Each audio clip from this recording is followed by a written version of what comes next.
वो है DRAP act 2012 में section number 7। Section number 7 DRAP रहीम। Dear technicals, today we will be properly starting our course for the common technical document. सबसे पहले हम ये जानते हैं कि ड्रग लॉ में इसकी रेफरेंसेस कहाँ कहाँ हैं। ये कॉमन टेक्निकल डॉक्यूमेंट अगर हम प्रोसीड कर रहे हैं ड्रेप को, तो क्यों कर रहे हैं?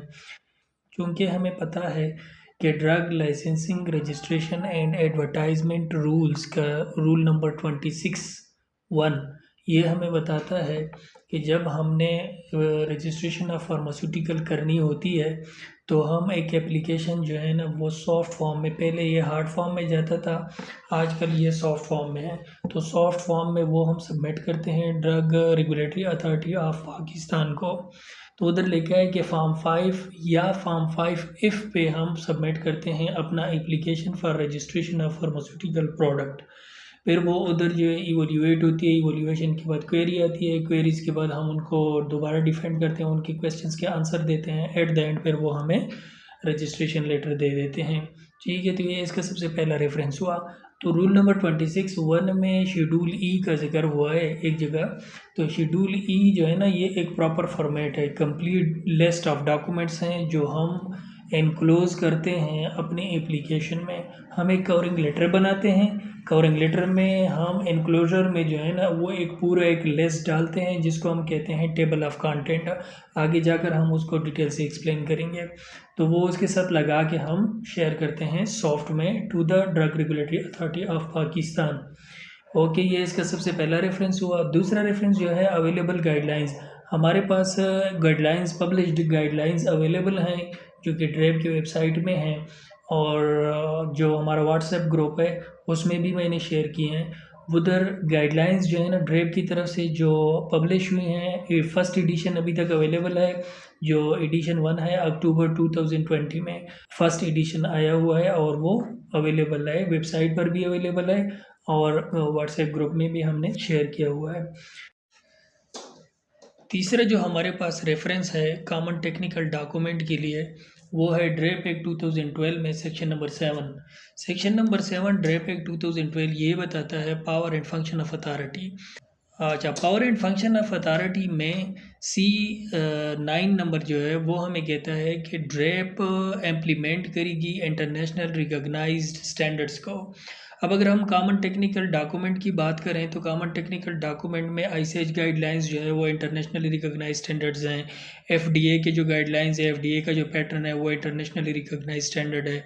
और डब्ल्यूएचओ का जो स्टैंडर्ड है, डब्ल्यूएचओ के जो गाइडलाइंस हैं वो इंटरनेशनली रिकॉग्नाइज्ड स्टैंडर्ड्स हैं। तो ड्रेप ने कॉमन टेक्निकल डॉक्यूमेंट की गाइडलाइन पब्लिक की है 2020 में, और टाइम टू टाइम वो उसमें इम्प्लीमेंटेशन कर रही है। और इंटरनेशनली रिकग्नाइज स्टैंडर्ड्स जो हैं, जो डब्ल्यूएचओ है, जो आईसीएच है, जो एफडीए है, उनके जो स्टैंडर्ड्स है उनके स्टैंडर्ड्स के मुताबिक हम अपनी रजिस्ट्रेशन की एप्लीकेशन अभी प्रोसीड करेंगे। फोर्थ नंबर पर जो हम रेफरेंस यूज़ करेंगे वो है स्टेप 4 प्रोसेस आईसीएच के गाइडलाइंस। आईसीएच के गाइडलाइंस जो है वो स्टेप 4 तक पहुंच गए हैं 2000 में। आईसीएच जो है वो basically international conference on harmonisation. इसमें जो है 3 मेन पार्टीज़ है, यूरोपीय यूनियन है, यूनाइटेड स्टेट एंड जापान। उन्होंने इकट्ठे 3 रेगुलेटरी बॉडीज़ जो हैं वो कंबाइंड रेगुलेटरी बॉडी है, और वो जो है इंटरनेशनली गाइडलाइंस, इंटरनेशनली जो है फार्मास्यूटिकल्स या थेरेप्यूटिक पर्पस केमिकल्स जो हैं उनके लिए जो है ना गाइडलाइंस पब्लिश करती हैं, और उनके लिए मुख्तलिफ processes to make it more quality, to make it more effective pharmaceuticals and chemicals for the betterment of the health purposes. तो ये हमारे पास लॉ रेफरेंसेस हैं, और इन्हीं लॉ रेफरेंसेस को हम यूज़ करके अपने कॉमन टेक्निकल डॉक्यूमेंट को बनाएंगे और फिर drug regulatory authority of Pakistan को हम शेयर करेंगे, हम सबमिट करेंगे। हम इंडिविजुअली 1 बाय 1 जो है ना इंडिविजुअल स्टेप को जो है कवर करेंगे, ताकि हम इस एबल हो जाएं कि हम पूरे प्रोसेस को इजीली टैकल कर सकें और इजीली हम अपना एप्लीकेशन रजिस्टर करा सकें drug regulatory authority of Pakistan से। जी, तो अभी हम थोड़ा सा डिस्कशन करते हैं जनरल प्रिंसिपल्स के बारे में। वैसे तो कोई ऐसी स्ट्रेट जनरल प्रिंसिपल्स कहीं पे मेंशन नहीं है, लेकिन ईएमए की वेबसाइट में application for registration of herbal product, तो वो हम अगर रेफरेंस के तौर पर यूज़ करें तो उससे हमें ये पता चलता है कि इंटरनेशनली किस तरीक़ाकार के मुताबिक कौन से प्रिंसिपल्स यूज़ हो सकते हैं कि हम एक थेरेप्यूटिक पर्पस के लिए केमिकल अप्लाई करें, एप्लीकेशन सबमिट करें रेगुलेटरी अथॉरिटी में और उधर से हमारा इजीली अप्रूव हो जाए।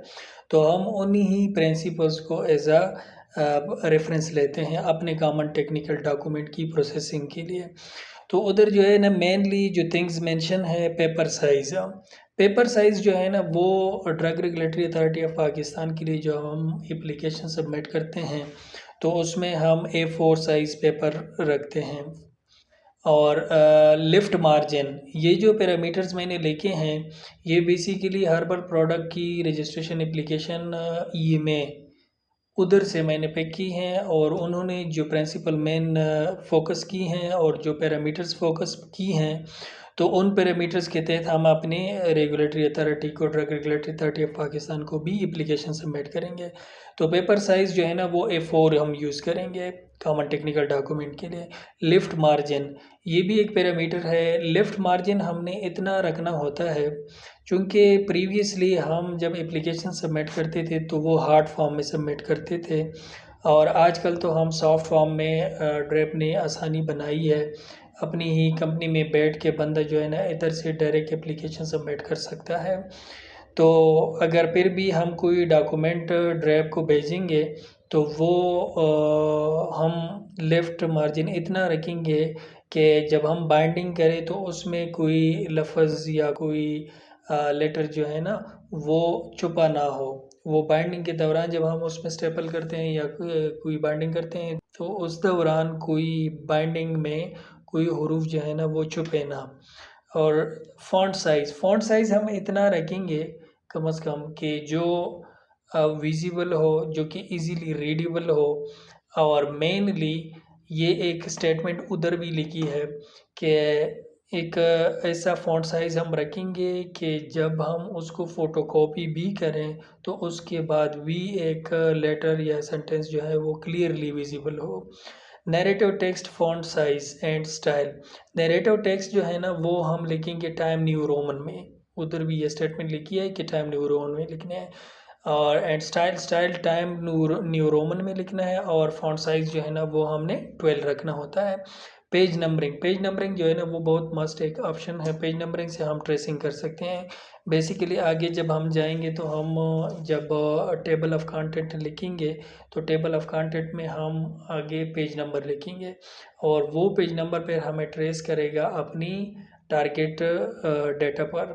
तो पेज नंबरिंग हर पेज के ऊपर अपना नंबर ज़रूरी है ताकि हम टेबल ऑफ़ कंटेंट से एक नंबर देखें और वही नंबर जो है फॉर एग्ज़ाम्पल पेज नंबर 22 मैंने लिखा है कि पेज नंबर 22 पे DML मेंशन है। तो इधर अगर टेबल ऑफ़ कंटेंट में पेज नंबर 22 है तो मैं पेज नंबर 22 उस कंप्लीट एप्लीकेशन में पेज नंबर 22 को जो है ना वो पिक करूँ तो वो उधर भी वही होना चाहिए। तो for that purpose page number is very important. और बेसिक 5 मॉड्यूल्स 5 बेसिक मॉड्यूल्स होते हैं और स्टिल नाउ जो इम्प्लीमेंटेड हैं वो हैं 3 गायो एनसीटीटी एप्लीकेशन। गायो एक स्पेसिफिक फॉर्मेट है जो कि जापान रेगुलेटरी अथॉरिटी जो है ना वो उसकी एप्लीकेशन है। वो गायो सब एप्लीकेंट जो है ना वो गायो एप्लीकेशन फॉर्मेट तैयार करता है फिर वो अपनी रेगुलेटरी अथॉरिटी को देता है अपनी registration of therapeutic purpose chemical.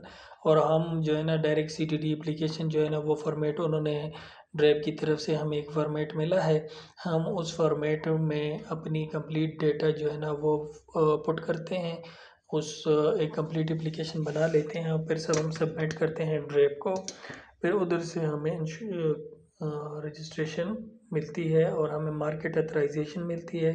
फिर हम ड्रग मैन्युफैक्चर कर सकते हैं फिर हम ड्रग जो है ना वो मार्केट में बेच सकते हैं।